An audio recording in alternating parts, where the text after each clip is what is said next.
मेरी गाड़ी, ये क्या किया कबीर तुमने? अरे वो एक्चुअली देख के नहीं चला सकते? मेरे पापा ने दहेज में दी थी कितने प्यार से। जीजू आपको पता है कितनी महंगी कार थी ये, आप तो कभी खरीद भी नहीं सकते हो। कभी कमाए हो इतने पैसे तो पता चले ना। भीख में दी हुई चीज की भी वैल्यू नहीं है इनको। ऐश्वर्या कम से कम मेरी बात तो सुन लो। तुम्हारी कोई बात नहीं सुननी है मुझे, क्या जवाब दूंगी मैं? बस सबसे बड़ा दुख इंसान को इसी जगह पे होता है आके, काम तो कुछ करते नहीं है, निकलने जिसे वो चाहता है वो उसकी एक पैसे की कदर ना करे। तुम्हें बहुत अच्छे से पता है मैं दारू नहीं पीता। अरे बस कर दो ऐश्वर्या यार, कम से कम पूछ तो लो ये सब हुआ कैसे है। पूछने को रह क्या गया है? हालत दिख रही है मुझे गाड़ी की, क्या किया तुमने?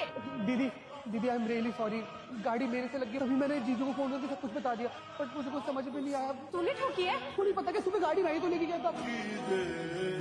दीदी गलती भी मेरी थी, मैं गाड़ी बहुत तेज चला रहा था, वो तो जीजू ने मुझे बचा लिया, वरना पता नहीं क्या होता मेरे। मैं तो थाने में बैठा होता भी। तू गाड़ी वाड़ी छोड़, तुझे चोट तो नहीं लगी ना? हम डॉक्टर के पास चलते हैं। कभी कभी पूरी बात ना सुनना आपके लिए काफी हद तक नुकसानदायक बन जाता है, जो आपको अपने लिए सबसे खास इंसान से दूरी बना देता है। मतलब कि जब तुम्हारे पति के ऊपर बात थी तब तुम्हें गाड़ी दिखाई दी, इसीलिए हमेशा और पूरी जैसे बात तुम्हारे भाई सुनो, के ऊपर बात आई तो तुम्हें जान की परवाह हो गई।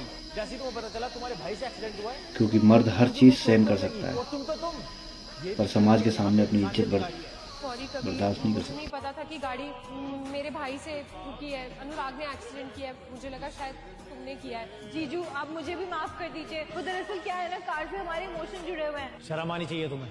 अरे छोटी हो तुम मुझसे, उसके बाद यहाँ खड़े होकर बकवास कर रही हो।